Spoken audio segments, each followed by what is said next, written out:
فأما من طغى وآثر الحياة الدنيا فإن الجحيم هي المأوى.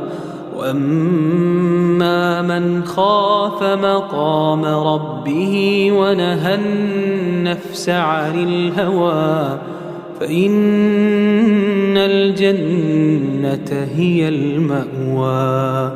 يسألونك عن الساعة أيان مرساها فيما أنت من ذكراها إلى ربك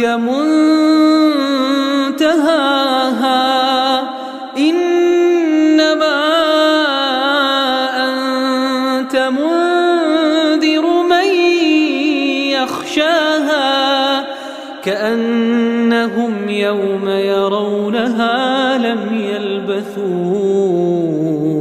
إلا عشية أو ضحاها.